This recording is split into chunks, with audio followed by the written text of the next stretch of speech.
천부적인 소리에 재능을 가진 정년이 드디어 국극매국단에서 자신의 실력을 인정받을 첫 시험대에 올랐는데요.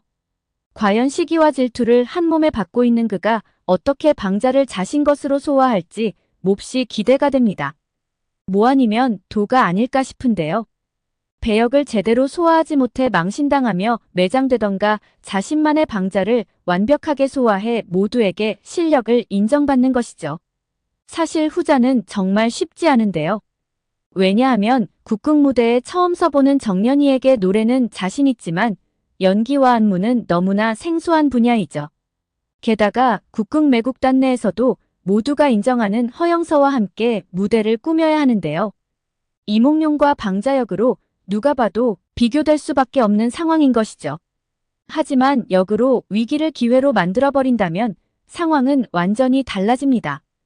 만약 이 무대에서 정년이가 방자역을 완벽히 소화해 관객들로부터 호응을 이끌어내게 된다면 그는 날개를 다는 것이죠. 편견 없이 실력으로만 뽑는다면 정년이는 당연 합격인데요. 하지만 김소복이 그를 보결로 합격시킨 것에는 이유가 있습니다. 바로 정년이를 위해서이죠. 사실 다른 연구생들 입장에서 정년이는 누가 봐도 특혜를 입고 있는 것으로 보일 수밖에 없는데요. 실력은 둘째치고 황태자로 불리는 문옥경이 데리고 왔기 때문입니다. 정년이를 위해서라도 그 꼬리표를 떼는 것이 더 중요한 과제이죠. 김소복은 물론 정년이 천재성을 가지고 있다는 것을 알고 있는데요. 하지만 그가 더 성장하기 위해서는 모두에게 인정받는 것이 필요하다고 생각한 것이죠.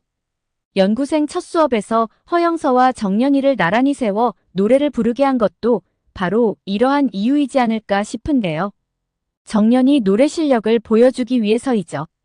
이들이 모두 인정하는 허영서와 견주어도 손색이 없다라는 것입니다. 어느 조직이나 할 것 없이 시기 질투 없는 곳을 찾기가 더 어려운데요. 이곳 국극매국단 또한 같은 상황이죠. 이곳에 있는 연구생 대부분은 집안이 빵빵한 편인데요. 하지만 그들에 비해 목포에서 생선이나 팔다 온 정년이 자신들과 함께한다는 것 자체가 용납이 되지 않는 것입니다. 결국 그들은 정년이를 골탕 먹이기 위해 이런 치졸한 방법까지 사용하는데요. 바로 연구생 수업복을 지급하지 않은 것이죠. 연구생 수업 시간에는 갖춰진 옷을 입지 않으면 수업을 들을 수 없는데요. 자신 물건을 제대로 챙기는 것 또한 수업의 일환이기 때문이죠. 결국 정년은 초록이의 계략에 의해 수업도 듣지 못하고 쫓겨나는 신세가 되는데요. 뭐 하나 정년이에게는 쉬운 게 없습니다.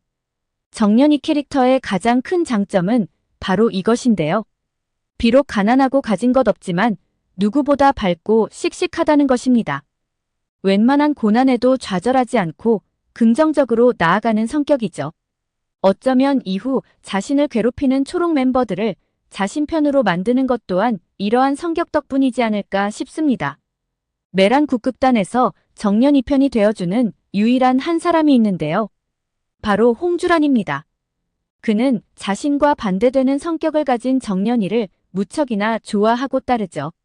게다가 오디션장에서 소리를 하는 정년이를 보며 한눈에 반할 정도로 그의 실력까지 인정하는 친구인데요.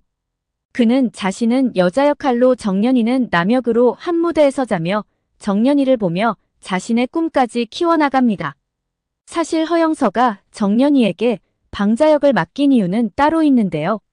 바로 오만해 보이는 정년이의 콧대를 눌러주고 싶었던 것으로 보이죠. 정년이는 자신을 골탕 먹이는 초록으로부터 한 가지 제안을 받게 되는데요. 물론 이는 불가능하다는 것을 알고 일부러 정년이를 골탕 먹이기 위해 제안을 한 것에 불과했죠. 하지만 정년이의 성격상 그냥 물러설 수 없는데요. 결국 무리한 제안이라는 걸 알면서도 초록이의 제안을 받게 되죠. 제안은 바로 원리 원칙을 중시하는 도행으로부터 정기 오디션 대본을 받아오는 것입니다. 이것을 성사시킨다면 자신이 사과하고 정년이를 인정하겠다는 것이죠. 과연 정년이는 그 대본을 받아올 수 있을까요? 하지만 이 또한 쉽지는 않아 보이는데요. 정년은 도행에게 자신도 대본을 받아볼 수 있게 해줄 것을 제안하죠. 하지만 도행 입장에서는 무척이나 황당한 소리인데요. 원래 규정대로라면 신입 연수생은 그 대본을 받는 것이 불가한 것이죠. 하지만 이에 굴하지 않는 정연이는 오디션도 보지 못하게 하는 것은 불공평하다는 주장을 하는데요. 결국 도행은 한 가지 제안을 하죠. 바로 연수생 자선 공연 무대에서 실력을 인정받으면 정기 오디션 대본을 주겠다는 것입니다. 이것이 시초가 되어 그는 자선 공연팀에 합류하게 되는데요. 이 공연은 허영선이 주도하는 공연이죠. 배역 또한 허영성이 배정해주고 있는 상황인데요. 그런데 무대 경험이 전혀 없는 정연이에게 그가 방자역이라는 엄청난 역을 배정한 것입니다. 참여한 연구생들은 말도 안 된다며 항의했지만 사실 보이는 것이 다가 아니죠. 이 안에서 허영선에 보이지 않는 계략이 숨어 있었던 것입니다. 그리고 정연이는 모두가 보는 앞에서 그 계략에 무참히 당하며 위기를 맞게 되죠.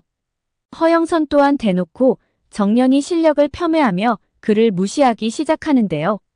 자신 없으면 지금이라도 나가라는 것이죠. 거기에 더해 큰 역할 준다고 덥석 문너가 멍청한 것이라며 너의 선택만 남았다고 압박을 하는데요. 정연이에게는 두 가지 선택지만 있다고 경고하죠. 첫 번째는 주제 파악하고 물러나는 것입니다. 두 번째는 무대에서 엄청난 관객들의 야유를 받으면서 퇴장하는 결말이라는 것이죠. 하지만 허영선은 자신이 지금 행하고 있는 이러한 행동들이 이후 어떤 결과를 가져올지 잘 몰랐던 것 같습니다. 뜻이 있으면 길이 있다라는 말이 있죠. 정연이는 문옥경의 부름을 받아 그의 집을 방문하게 되는데요. 그곳에서 자신의 가장 큰 고민인 남역을 잘할 수 있는 그만의 비결을 물어보게 됩니다. 하지만 자신의 질문과는 전혀 다른 엄청난 제안을 받게 되는데요. 바로 연구생 자선 공연 따위는 필요 없고 정기 공연 오디션을 준비하라는 것이죠. 이미 실력을 자신이 테스터했기에 더 이상의 실력 검증은 필요 없다는 것입니다.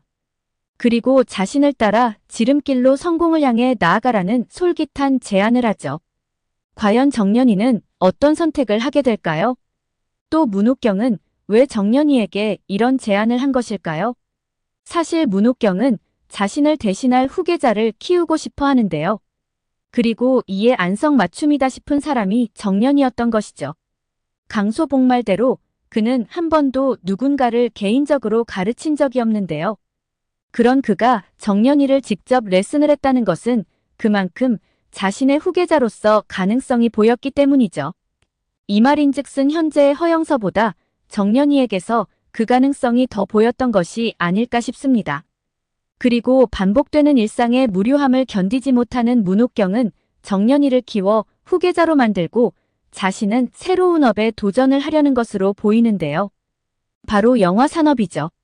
그렇다면 정연이는 어떤 선택을 하게 될까요? 하지만 정연이는 그의 생각과는 다르게 정석을 밟고자 할 것으로 보이죠. 현재 자신에게 닥쳐있는 방자역을 완벽하게 소화하는 것을 목표로 집중할 것 같은데요. 어쩌면 문옥경은 이런 정연이의 자세 또한 마음에 들어 할 것으로 보이죠. 그리고 레슨 때 보여주었듯이 그에게 남역을 소화할 수 있는 꿀팁을 전수해주지 않을까 싶습니다. 당일 자선 공연이 시작되고 허영선은 정연이 만신창이가 될 거라 믿어 의심치 않았을 텐데요. 정연은 이런 대형 공연 자체가 처음이라 긴장을 할 것으로 보이죠. 하지만 언제 그랬냐는 듯 무대에 적응할 것으로 보이는데요. 그리고 방자에 완벽하게 빙의해 관객에게 많은 웃음을 선사하며 오히려 주객이전도 되는 그런 무대를 만들지 않을까 싶습니다. 오늘 영상은 여기까지입니다. 구독, 좋아요는 언제나 제게 큰 힘이 됩니다.